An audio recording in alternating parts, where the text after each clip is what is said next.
ԱՄՆ նախագահ Դոնալդ Թրամփի ու դոգմա կանոնով հայտնի նախկին ռազմական ոստիկան Վարդան Ղուկասյանի մեծ դիմանեկարներով ցույց Երևանում ԱՄՆ դեսպանատան դիմաց։ Օվկիանոսից այն կողմ կալանավորված Ղուկասյանի աջակիցները նրա նկատմամբ արդար դատաքննություն են պահանջում։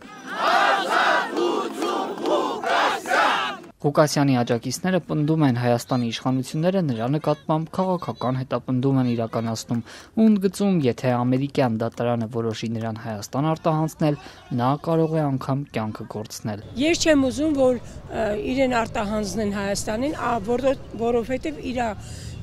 կյանքին վտանգ է սպառնում։ Հենց դրա համար ու ես միշտ էլ իրան լսել եմ, ճիշտ է իր հայանքները բանը տնենք մի կողմ, բայց այն որ ինքը ազնիվ է, դա միանշանակ։ Վարդանը մեզ պետք է գոնե Ամերիկայից մեզ կառավարի, մեր աշկերը բացի, քանց բերեն այստեղ, ես չգիտեմ Վարդանի հետ ինչ կնի։ Եթե Վարդանի հետ եղավ մի բան, բոլորիս հետ է լինում։ Ազգային ժողովի նախագահ Ալեն Սիմոնյանը օրերս հակադարձելով Ղուկասյանի աջակիցների պնդումներին վստահեցրել էր, Հայաստանում որևէ մեկի կյանքին վտանգ չի սպառնում, անգամ եթե այդ մեկը հայհոյում է իշխանություններին։ Հայն չէ, քիչ մարդ է հայհոյում։ ԱՄՆ-ի մաքսային եւ միգրացիայի վարչության համաձայն Վարդան Ղուկասյանը ձերբակալվել է փետրվարի 20-ին միգրացիոն գործընթացի շրջանակներում։ Ըստ ամերիկյան կողմի Ղուկասյանը դեռևս 2022-ի փետրվարի 19-ին մուտք է գործել Միացյալ Նահանգներ, սակայն նախատեսված ժամկետում չի լքել երկիրը։ Ամերիկյան դատարանը նաեւ պետք է քննի նրան արտահանձնելու Հայաստանի գլխավոր դատախազության 2023-ին ներկայացված միջնորդությունը։ Դոկ կուսակցության ղեկավարը Հայաստանում մեղադրվում է խարդախության, շորթման, սպառնալիքի, բռնության հրապարակային կոչերի համար։ Նա մեղադրանքը չի ընդունում։ Լաս Վեգասի դատարանն օրերս մերժել էր Ղուկասյանին ազատ արձակելու պաշտպանական կողմի միջնորդությունը։ Նախկին ռազմական ոստիկանը ճաղերի հետևում է արդեն ավելի քան 30 օր։ Հարգանքներս հարգելի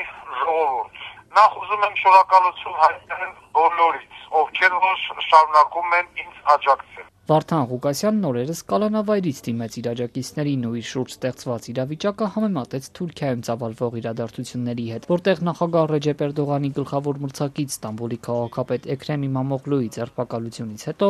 զանգվածային բողոքի ցույցեր են սկսվել։ Մեկ մարդու նման հավաքվում ենք Հայաստանում, Երևանում, ԱՄՆ դեսպանատան առաջ պահանջում ԱՄՆ կառավարությունից օբյեկտիվ, նույնիսկ եմ կրկնում, օբյեկտիվ քննություն Վարդան Ղուկասյանի գործով։